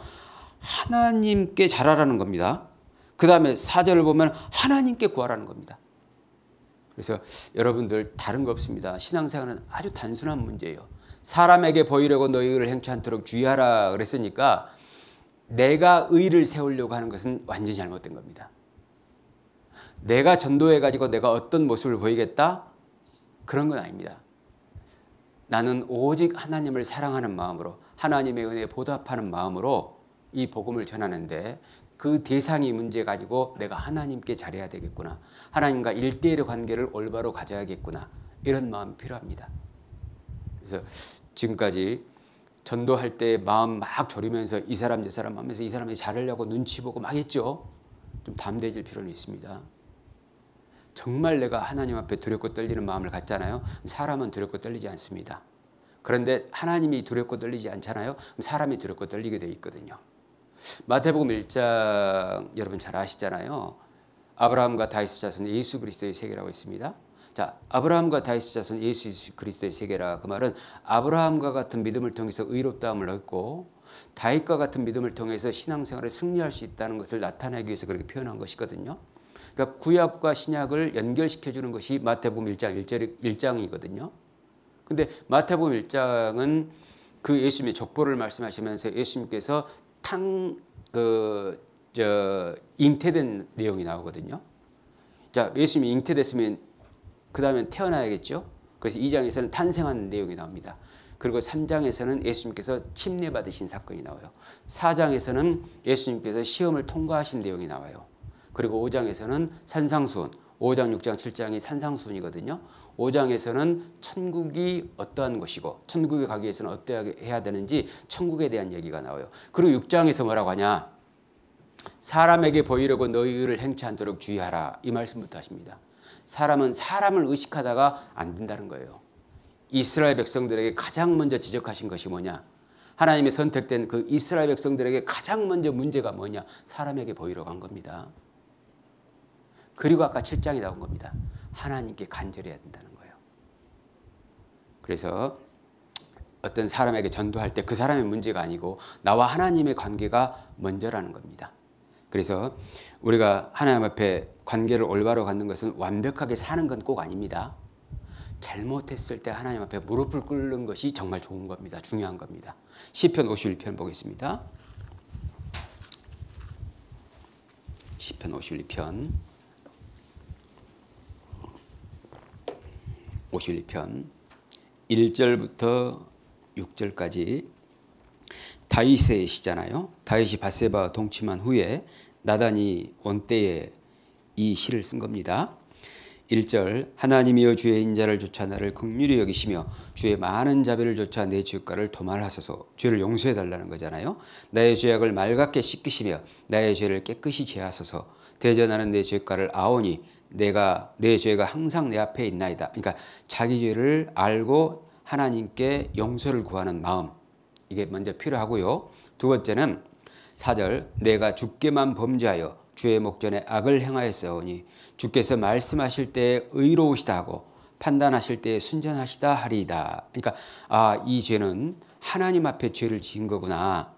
이것이 정리가 돼 있어야 되고, 그리고 하나님에 의해서 이 죄가 해결될 수 있다는 그 믿음이 있어야 됩니다. 자, 그리고 9절 또 넘어가겠습니다. 주의 얼굴을 내 죄에서 돌이키시고 내 모든 죄악을 도말하소서. 10절은 같이 읽겠습니다. 하나님이여 내 속에 정한 마음을 창조하시고 내 안에 정직한 영을 새롭게 하소서. 그러니까 지금 죄를 용서해 달라고 하나님께 기도하는 내용이 나왔죠. 그러니까 하나님과의 관계 회복을 위해서는 일단은 자기가 하나님 앞에 깨끗함을 얻어야 됩니다. 그것이 이제 요한 1서 1장에 나오는, 그러니까 이 빛 가운데 행하라고 하면서 누구든지 자기 죄를 자백하면 저는 미쁘시고 의로우사 우리 죄를 사하시며 우리를 모든 불의에서 깨끗게 하신다고 했지 않습니까? 빛 가운데 행하라는 말은 죄를 짓지 않는다는 말이 아니고요. 죄가 있기 때문에 빛 가운데에서 그 죄를 없애가라는 겁니다. 그러니까 우리가 이제 어두움이 물러나기 위해서는, 그리고 이제 빛이 비치기 위해서는요, 어둠이 물러나야 빛이 비칩니까? 아니면 빛이 비쳐야 어둠이 물러납니까? 그렇죠. 빛이 비쳐야지 어둠이 물러나죠. 그러니까 우리가 하나님 앞에서 생활을 하면서 잘못할 수는 있습니다. 그런데 그 죄를 안 짓기 위해서 노력하는 것보다 더 중요한 것이 뭐냐? 빛 가운데 있는 것이 중요합니다. 빛 가운데 있으면 어둠이 물러가게 돼 있으니까. 근데 그 요한일서는 교제에 관련된 말씀이니까 우리가 교제 안에 나오는 것도 빛 가운데 있는 겁니다. 그래서 하나님 앞에 기도하고 자기의 잘못을 자백하라고 했잖아요. 자백을 잘하는 것이 필요합니다. 그러면은 저는 미쁘시고 의로우사 우리 죄를 사하시며 용서한다는 것이고, 또 우리를 모든 불의에서 깨끗게 하신다는 말은 죄를 안 지을 수 있도록 힘을 주시겠다는 겁니다. 그러니까 우리가 신앙생활을 잘한다고 하는 의미는 사실은 구원받기 전에도 회개를 잘해야 되지만 구원받은 이후에도 회개를 잘해야 됩니다. 그리고 하나님과 늘 가까이 나와야 됩니다. 그러니까 어둠을 가지고 있으면 빛을 피해야 됩니까? 빛으로 도와야 됩니까? 그게 맞아요. 여러분들이 어떤 문제가 있었을 때 집에 숨어 있어야 됩니까? 빨리 나와야 됩니까? 그래야 빛이 비치니까 빨리 나와야겠죠? 자, 그래서 이제 그 10절에 보면 정한 마음을 창조하시고 내 안에 정직한 영을 새롭게 하소서 이렇게 말씀하시면서 12절에 보면은 주의 구원의 즐거움을 내게 회복시키고, 그러니까 이 사람은 다윗은 구원을 안 받았던 게 아니고 구원을 받았는데 죄가 들어왔던 것이고, 그리고 하나님께 죄 용서를 구한 것이고, 그리고 정한 마음과 정직한 마음이 들어오게 해달라고 부탁한 것이고, 그 다음에 구원의 즐거움이 회복된다 그 말입니다. 그러면 뭐가 있느냐? 자원하는 심령을 주사 나를 붙드소서. 자, 13절은 같이 읽겠습니다. 그러하면 내가 범죄자에게 주의 도를 가르치리니 죄인들이 주께 돌아오리이다. 범죄자에게 주의 도를 가르친다는 건 전도하는 것이죠. 죄인들이 주께 돌아온다는 것은 구원받는 것이죠. 그러니까 우리가 할 일은 뭐냐? 어쨌든 간에 하나님과의 관계를 잘 맺어놔야 됩니다. 그래야지만이 하나님께서 쓰신다. 그러니까 포인트, 포커스를 그 대상에게 맞출 문제는 아니다 그 말이죠. 자, 이렇게 전도를 하는 게 맞습니다. 근데 벌써 이제 30분밖에 안 남았습니다. 하나 했는데 10번 또 2번 또 드리겠습니다. 자, 주님을 사랑하려고 노력하는 확실하게 구원받은 그리스도인입니다. 구원 확신 1000%. 대단하신 분인 것 같습니다. 저는 100%인데 이분은 1000%나 돼. 근데 가끔 기도가 애매하다고 느낄 때가 있습니다. 기도에 관한 책자나 설교를 통해 죄가 있을 때의 기도, 이건 회개의 기도겠죠 물론. 정욕으로 구하지 않고 주님을 위하는 기도, 그러니까 하나님의 영광을 위해서 기도하는 것이죠. 5가지 손가락 기도법, 그러니까 여러 가지 사례들을 통한 어떤 기도법을 달리한다는 그런 의미죠. 무응답도 응답이다. 맞는 말입니다. 기다림이니까. 등 많은 내용을 들었습니다. 당연히 기도는 구하는 것이고 하나님께 제 마음을 이야기하며 간구하는 것인데 참 잘 알고 계셔요 이분은. 하지만 결론은 하나님의 음성이 직접 들리는 것은 아니며 들린다고 하면 그것도 문제. 묵상한 말씀으로 응답을 받거나 시간이 지나야 알 수 있다고 합니다. 응답받은 경험도 있습니다. 물론 시간이 지나야 알 수 있는 것들도 있죠. 하지만 직접 음성을 들을 수 없으니 아쉬울 때가 있습니다. 여기서 잠깐 요거 좀 짚고 넘어갈게요. 여러분, 하나님의 뜻을 아는 것은 직접 음성을 듣는 경우는 아닙니다. 이건 구약 시대에도 몇 사람 안 됐습니다. 근데 성경이 완성되고 우리에게 전해진 이때에는 더더구나 거의 없죠. 하나님이 음성으로 나타나는 건 아닙니다. 하나님은 말씀으로 나타나는 거예요. 말씀으로 역사하는 겁니다. 그러니까 구약 시대에도 전체에게 이 말을 해준 게 아니잖아요. 이스라엘 백성을 선택했지만 모세만 따로 부르잖아요. 그러니까 특별한 경우만 그렇게 하는 겁니다. 왜냐하면 하나님은 성경의 권위를 높이는 겁니다. 시편 138편 보겠습니다.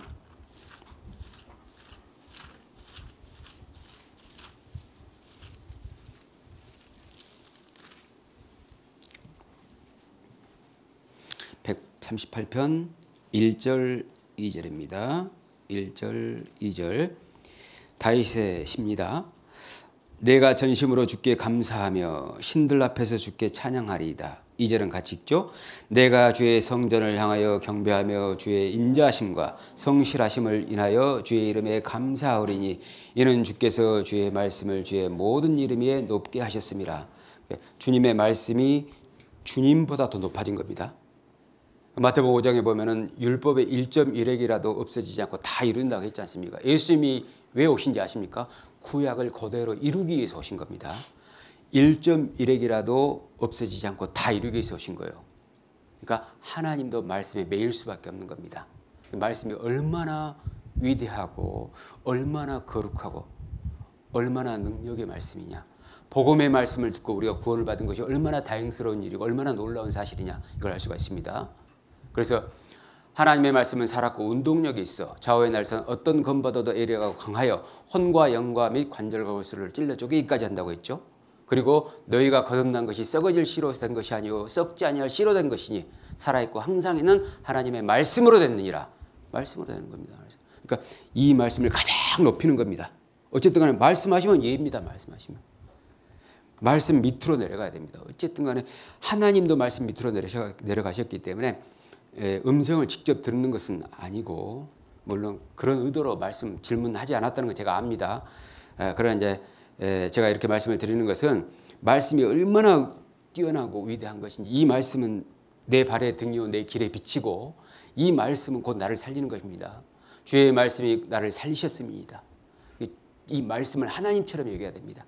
요한복음 1장 1절에 보면은 태초에 말씀이 계시니라. 이 말씀이 하나님과 함께 계셨으니 이 말씀은 곧 하나님이라. 주일날 오실 때 말씀을 들으러 오시잖아요. 저 보러 온 거 아니죠. 주님 말씀 들으러 오시잖아요. 주님 말씀 들으러 왔습니다. 그러면 집에서 아무 생각 없이 와야 되겠어요? 하나님 만난다고 생각하고 와야겠어요? 하나님 만난다고 생각하고 와야겠죠. 하나님 만난다고 생각하고 오는데 하나님 먼저 와서 기다리게 해야겠어요? 내가 와서 먼저 기다려야겠어요? 먼저 와서 기다려야죠. 그러니까 말씀을 대하는 태도를 가지고 주일날 말씀도 듣고 수요 말씀도 듣고 이렇게 해야 됩니다. 자, 이어서 또 질의응답을 받으시는 전도인께서는 이러한 고민을 해보신 적이 있으시다면 어떻게 해소하셨는지 궁금합니다. 똑같습니다. 사람은 다 고민합니다. 전도인이라고 해서 뭐 별거 있겠습니까? 다 똑같습니다. 사람은 이심전심입니다. 똑같이 다 마음이 있습니다. 하나님께서 일반의 마음을 지으셨기 때문에 다 마찬가지입니다. 현재는 주님의 주권 아래 맡기고 그냥 하자는 마음입니다. 이게 맞아요. 이게 정답입니다. 사실은 그냥 맡기고 하면 돼요. 내가 할 수 있는 일을. 그러니까 주님과 가장 가까우신 분의 조언을 듣고 싶습니다. 꼭 그것도 아닙니다. 전도지라 해서 주님과 가장 가까운 건 아닙니다. 우리 앞에 계신 자매님들이나 형제님들이 훨씬 주님과 가까울 수도 있는 겁니다. 다만 저는 직분을 맡은 것뿐이지. 직분을. 자, 이게 기도가 애매할 때가 있다 그랬는데 기도에 대해서 조금 이해하는 게 필요한데요. 기도는 하나님과 대화하는 겁니다. 말씀을 듣는 것은 하나님의 뜻을 깨우치는 것이고 내가 하나님께 기도하는 것은 내 마음을 하나님께 솔직하게 표현하는 겁니다. 말을 들었으면 나도 말을 해야 될 것 아닙니까? 그게 대화입니다. 대화는 왜 필요할까요? 사랑에서 대화가 중요한 겁니다. 예, 괜찮습니다. 꺼놓고 해도. 말씀에 있어서 이 사랑에 있어서 제일 중요한 것 중에 하나가 대화입니다. 대화가 안 돼요. 소통이 안 돼. 그럼 사랑할 수 있어요? 없어요? 못해요. 말이 안 통하는데 어떻게 사랑을 해요? 하나님과 우리의 관계는 사랑의 관계라는 거 다 아시죠? 말이 통해야 됩니다. 그러니까 하나님의 본뜻을 알고 내가 그 본뜻에 맞춰서 기도하는 게 필요하다는 얘기겠죠. 그러니까 기도라고 하는 것은 하나님께 말씀을 드리는 것인데 기도라는 것이 내가 원하는 것을 들으려고 하는 것은 진짜 기도는 아니죠. 사랑이라는 관점에서 생각해 보면 하나님이 원하신 것을 내가 알고 싶습니다 라고 얘기를 하고 그 하나님이 원하시는 것을 내가 하고 싶습니다. 그렇게 가야지 기도겠죠. 그래서 마태복음 25장에 보면 예수님께서 겟세마네 동산에서 기도하는 내용이 나오지 않습니까? 예수님의 가장 간절한 기도였습니다. 예수님도 십자가에 못 박히시기 전에 너무나 괴로웠기 때문에 그러시잖아요. 아버지의 이 잔을 내게서 지나가게 하옵소서. 그런데 그건 자기 생각이죠. 자기 육신적인 감정이죠. 그런데 나의 원대로 마옵시고 아버지의 원대로 되기를 원하나이다. 내 감정은 중요한 게 아니라는 것이죠. 하나님의 뜻이 뭐냐 그 말입니다. 그게 기도입니다. 우리는 감정에 의해서 내가 필요한 것들을 달라고 하는 것은 온전한 기도는 아닙니다. 성경적인 기준을 가지고 명확하게 하나님의 뜻을 알고 기도하는 것이 맞는 겁니다. 기도도 나를 위해서 하는 게 아니고요. 하나님을 위해서 하는 겁니다. 예수님은 우리를 위해서 기도하셨잖아요. 그렇다면 우리도 예수님을 위해서 기도하는 게 맞는 겁니다. 그게 바로 사랑입니다. 그래서 예수님께서 나의 원대로 마옵시고 아버지의 원대로 되기를 원하나이다. 이걸 3번 하시거든요. 제자들에게 그 전에 졸고 있으니까 깨어있어 기도해라. 나를 위해서 기도하라. 계속 합니다. 근데 계속 베드로, 야고보, 요한은 졸잖아요. 근데 3번 예수님께서 기도하시고 나서 자 일어나서 함께 가자 하면서 예루살렘 성을 향해서 들어가시잖아요. 무슨 말입니까? 하나님의 원대로 기도하면 힘이 생깁니다. 사실은. 내가 원하는 것을 들어달라고 하기 때문에 답답한 거예요. 근데 하나님의 원하는 것을 위해서 기도하잖아요. 진짜 힘이 생기고요. 실제로 하나님은 그 역사를 이루십니다. 하나님은 역사를 이루시는데 자기를 위해서 역사를 이루시는데요. 우리의 기도가 없이는 역사를 못 이루십니다. 근데 그 기도가 하나님의 원하는 대로 해야지만이 하나님이 역사할 수 있는 겁니다. 그런데 우리가 하나님을 사랑하기 때문에 하나님의 역사하시는 것이 하나님의 원하는 것으로 이루어지잖아요. 근데 놀라운 평안이 있습니다. 그러면 행복이 있습니다. 즐거움이 있습니다. 감사와 찬양이 있습니다. 자, 그래서 기도가 애매할 때가 있다고 했는데 기도라고 하는 것은 하나님의 대화다. 그리고 기도할 때에 짧게 하면은 자신에 대해서 파악하는 게 어렵거든요. 근데 좀 10분 정도 지나면서부터는 자기가 보입니다. 그러니까 처음에는 단편적으로 기도하는 경우가 많아요. 의무적으로 사무적으로 기도하면은요 굉장히 단편적인 기도가 됩니다. 그리고 숙제 끝낸 것처럼 기도를 끝내게 됩니다. 시원하다는 거죠. 나는 시원한데 하나님은 답답하시겠죠. 대화를 하는데 어떤 얘기를 쭉 하고 있는데 자기 하고 싶은 얘기만 딱 하고 안 들으려고 해요. 그러면은 듣는 사람은 굉장히 답답하겠죠. 하나님도 그래요. 내가 10분 내에 5분 내에 어떤 내가 원하는 것들을 딱 얘기하고 끝내버렸다. 하나님 답답해하는 겁니다. 그러니까 여러분들이 기도를 해도 하나님이 들어주실 수가 없었던 것이죠. 그래서 기도를 조금 길게 해야 됩니다. 그래서 자신을 더욱더 깊이 발견할 수 있고 또 기도하다 보면은요 몰랐던 하나님의 뜻이 더욱 깊이 새겨집니다. 그리고 하나님의 기뻐하시는 것이 무엇인지가 더욱 분명하게 드러납니다. 그때부터는요 하나님과 사랑의 미러를 나누는 것처럼 느껴집니다. 하나님과 사랑을 속삭이게 돼요. 그래서 그런데 이제 어떤 우리 자매님들은 잘 아실 거예요. 감수성이 풍부하니까 어떤 사람과 대화를 하는데 솔직하게 디테일하게 다 얘기를 해야 좋아요? 아니면은 그냥 얼버무리듯이 살짝 터치만 하고 얘기하면 좋겠어요? 솔직하게 다 얘기해야 좋잖아요. 바로 사랑 때문에 그렇습니다. 하나님께 얘기할 때에도 기도를 드릴 때에도 좀 더 실질적으로 구체적으로 기도해야 됩니다. 여러분 기도할 때 너무 조심하지 않기 바랍니다. 물론 두렵고 떨리는 경건한 마음을 갖는 건 필요하지만 나에 대해서 소상히 얘기를 해야 합니다. 물론 하나님은 말하기 전에 다 아시죠. 그런데 내가 모르거든요. 기도하기 전에는 내가 나를 잘 몰라요. 그러니까 어찌됐든 간에 계속해서 하나님께 기도하면서 아주 디테일하게 모든 상황에 대해서 자기의 심리 내면에까지를 하나님께 고백하는 게 필요합니다. 사무엘상 1장에 보면은 한나의 기도가 그랬잖아요. 한나가 무자했잖아요. 그래가지고 너무나 괴로워가지고 하나님께 모든 걸 토해 놓지 않습니까? 그리고 결론은 뭐였습니까? 아들을 주면은 하나님께 다시 드리겠다고 하잖아요. 그러니까 누구를 위해서 기도한 거예요? 하나님을 위해서 기도한 겁니다. 그래서 분인 나는 자식이 있었지만은 한나는 자식이 없었잖아요. 이건 분인 나 때문에 아마 한나가 엄청 분이 나버렸지 않습니까? 그래서 여러분들 이 분이 날 때는 다 분이 난다고 얘기해야 됩니다. 그냥 하나님 나 화가 나 죽겠습니다. 힘들어 죽겠습니다. 그러면서 솔직하게 얘기하고 그런데 결론은 어떻게 됩니까? 하나님의 영광이 무엇입니까? 내가 중요한 것이 아닙니다. 로마서 14장에 보면은 우리 중에 누구든지 자기를 위하여 사는 자가 없고 자기를 위하여 죽는 자도 없도다. 우리가 살아도 주를 위하여 살고 죽어도 주를 위하여 죽나니 그러므로 사나 죽으나 우리가 주의 것이로라 그랬지 않습니까? 우리는 살아도 주를 위해서 죽어도 주를 위해서. 왜? 주님께서 그렇게 하셨으니까.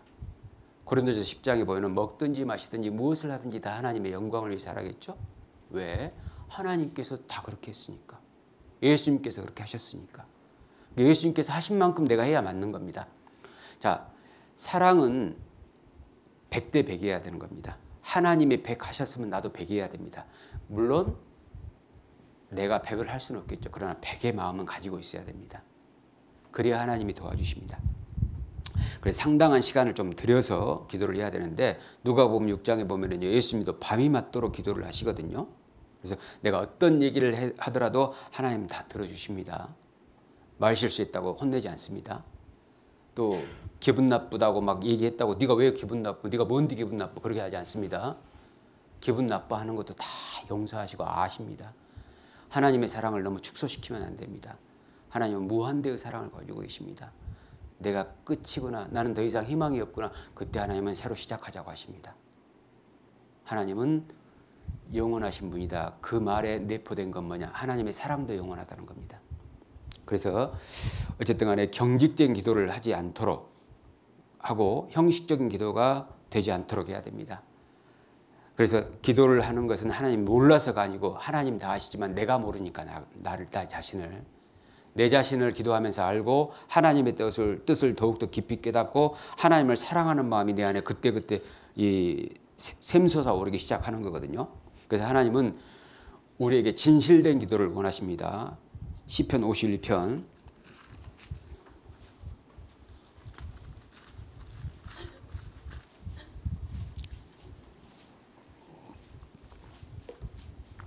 오실편 6절입니다.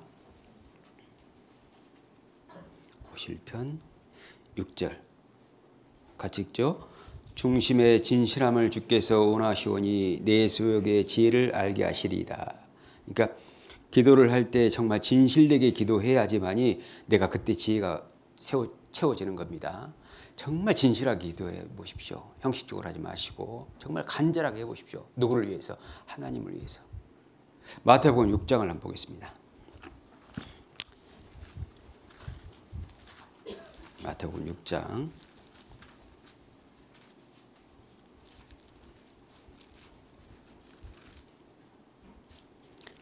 마태복음 6장 여러분 잘 아시는 6장 9절부터 13절까지가 주기도문이잖아요. 지금 주기도문. 그런데 봅시다.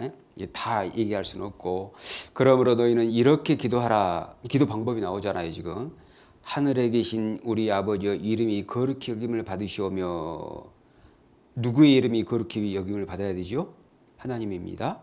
13절 보겠습니다. 우리를 시험에 들게 하지 마옵시고 다만 악에서 구하옵소서. 나머지 같이 읽겠습니다. 나라와 권세와 영광이 아버지께 영원히 있사옵나이다. 누구에게 영광이죠? 하나님께 영광이죠. 9절도 하나님의 영광이고 13절도 하나님의 영광입니다. 9절은 주기도문의 시작이고 13절은 주기도문의 끝이니까 결국 시작과 끝에 누구를 위한 기도입니까? 사람을 위한 기도가 아닙니다. 나를 위한 기도가 아닌 거예요. 하나님을 위한 기도입니다. 하나님의 영광을 위한 기도. 예수님이 이 땅에 오셨을 때 한 번도 자기를 위해서 기도하지 않잖아요. 오직 우리를 위해서 기도하시잖아요. 왜 그럴까요? 사랑하니까. 우리도 하나님을 사랑하면 하나님을 위해서 기도하는 게 맞습니다. 하나님의 영광을 위해서 기도하는 게 맞습니다. 그래서 기도가 애매하다고 느껴질 때에 진짜 조금 길게 해야 되고 그 다음에 구체적으로 들어가 봐야 됩니다. 근데 그 연습이 돼야 됩니다. 그래서 조용히 골방에 들어가서 해야 됩니다. 골방에. 남들이 드러나는 시끄러운 것이 아니고 그다음 침대 위에서 기도하지 말고 침대 밑에 내려와서 아니면 조용히 방에 들어가서 무릎을 꿇고 혼자 있는 시간에 그런 기도가 필요합니다. 침대의 기도가 자기의 영혼을 망칠 수 있습니다. 침대에서 누워서 기도한 거나 엎드려서 기도하는 것은 곧 잠들 곳이기 때문에 그것이 심리적으로 사람은 곧 있으면 잠들다라는 생각이 자기를 지배하거든요. 사람은 환경을 지배할 수 있는 능력이 없습니다. 약합니다. 조건과 환경에 지배를 받도록 되어 있거든요.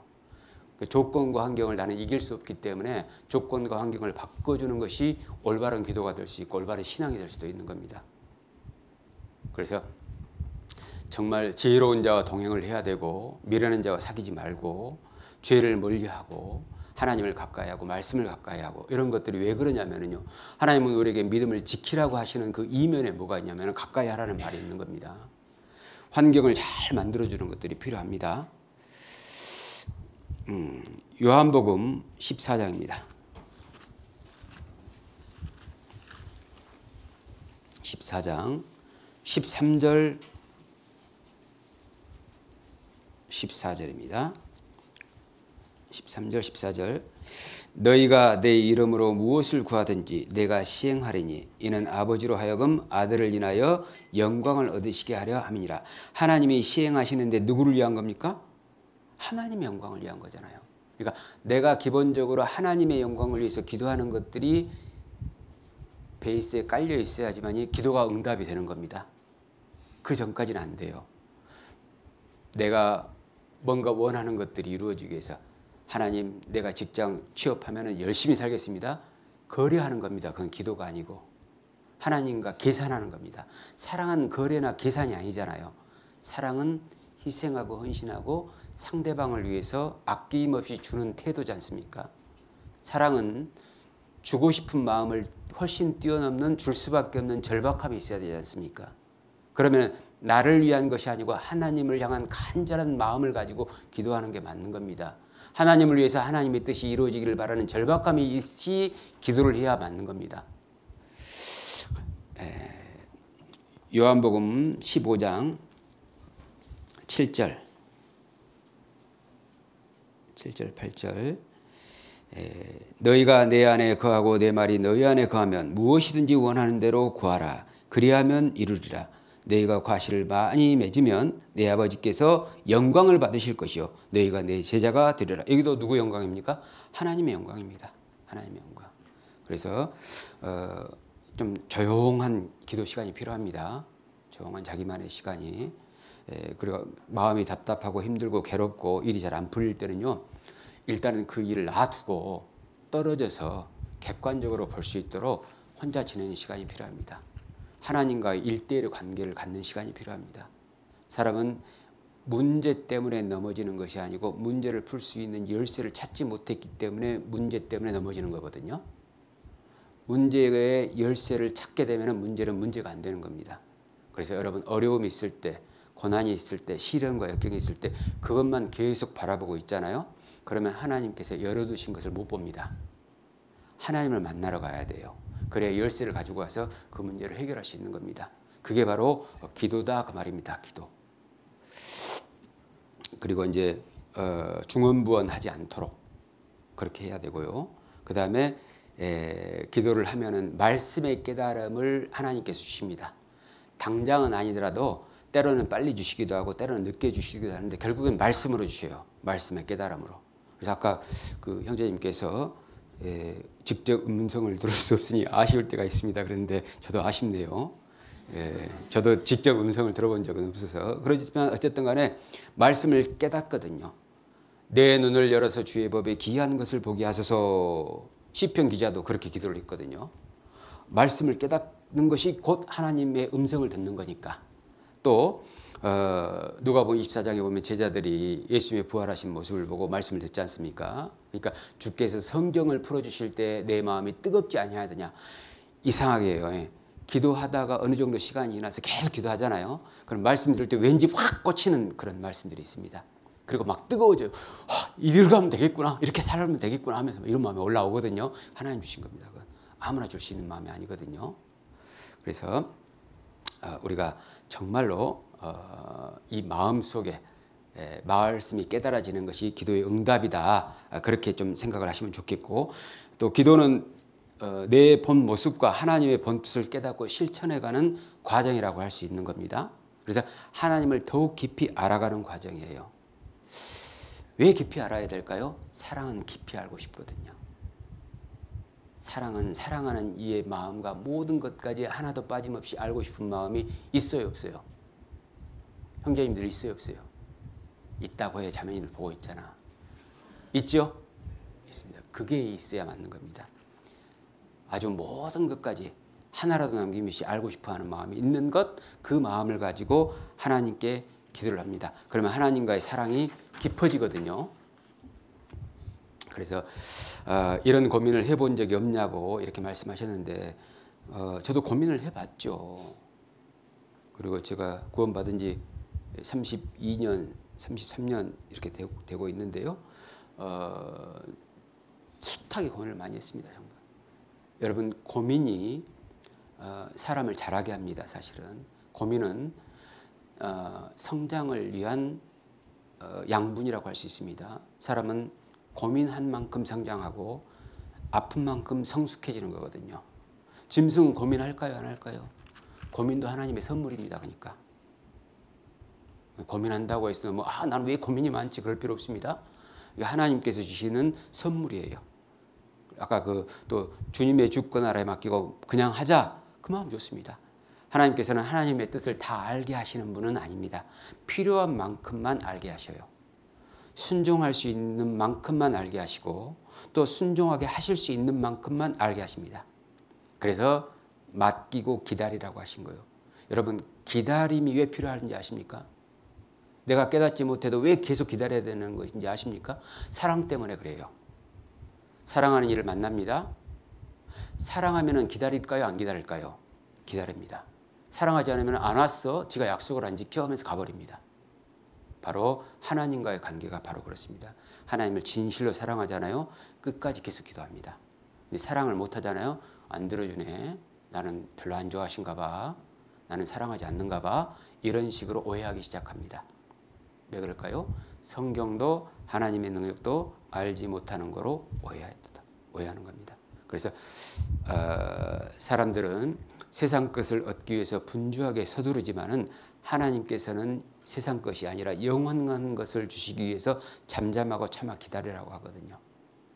영원한 것은 긴 기다림의 시간이 필요한데 왜 기다리게 하시냐면은 사랑 때문이고 간절하면 기다리니까. 진짜 간절한지 보시는 겁니다. 그러니까 기도 응답이 이루어지지 않아도 진짜 간절하면 방법이 그거밖에 없다면은 진짜 하나님의 영광을 위한다면은 끝까지 계속 기다리고 기도할 수밖에 없어요. 그런데 하나님은요, 결과 때문에 우리를 칭찬해 주는 것이 아니고 기다리는 시간 때문에 우리에게 은혜를 주시는 분이거든요. 그래서 우리가 잘 참고 기다리는 만큼 신앙은 성장하게 돼 있고 하나님과의 사랑이 깊어지고요. 나중에는 폭발적으로 하나님과의 관계가 조성이 됩니다. 그리고 하나님께 더욱 귀히 쓰임을 받고 사는 것이 행복이에요. 즐거움입니다. 기쁨입니다. 찬양입니다. 감사입니다. 대나무가 그렇다고 하지 않습니까? 약 5년이 되기 전까지는 30cm밖에 못 자란다고 하잖아요. 그런데 5년 이후부터는 6주 동안에 15m까지 자란다고 하지 않습니까? 근데 그 전에 뿌리를 내리는 시간이 있다고 하잖아요. 뿌리를 얽히고 설켜가지고 굉장히 멀리까지 뻗는다고 하지 않습니까? 맞는지 모르겠는데 어떤 경우는 뭐 4km까지 뻗는다는 그런 얘기도 있던데 그럴 수가 있을까 싶긴 한데 그 뿌리를 내리는 시간이 바로 기도를 하면서 기다리는 시간입니다. 여러분 기다리라고 하는 시간들이 무의미하다고 생각하시면 안 됩니다. 뿌리 내리는 시간입니다. 또 대나무가 자라면 마디를 만들잖아요. 그때는 안 자랍니다. 잠시 멈춰버려요. 그 마디를 만들기 위해서. 근데 그 마디가 왜 만들어질 필요가 있을까요? 폭풍 후에 부러지지 않기 위해서는 그 마디가 필요하다는 겁니다. 여러분 신앙이 견고해지기 위해서는 제일 중요한 것이 뭐냐면 기다림입니다. 사실. 기도의 응답을 위해서 기다리는 것 이게 필요합니다. 시간이 이제 25분인데 나머지 질문은 그 청년회장님 안 계신가? 나머지 질문 2가지 남았는데 그거는 다른 분한테 맡기셔야 될 것 같습니다. 그렇게 좀 하겠습니다. 기도하겠습니다. 저희를 사랑하시는 영원하시고 거룩하신 아버지 하나님, 저희를 주님의 그 크신 은혜로 보혈로 구원해 주시고 영원한 생명 가운데 믿음을 지키며 살 수 있도록 도와주심을 감사드립니다. 청년의 때에 가장 중요한 하나님의 말씀에 붙잡히는 것, 하나님의 말씀을 이 마음속에 심중에 또 가치로 삼는 것 정말 중요합니다. 지혜로 수행하는 것 너무 중요합니다. 열정은 있으나 지혜가 부족하면 일을 그르치게 될 겁니다. 도와주시옵소서. 각 사람의 마음속에 하나님의 말씀의 지혜를 더욱 넉넉히 채워주시기를 간절히 기도드립니다. 모든 것 저희를 사랑하시는 예수님 이름 받들어 기도드립니다. 아멘. 수고하셨습니다.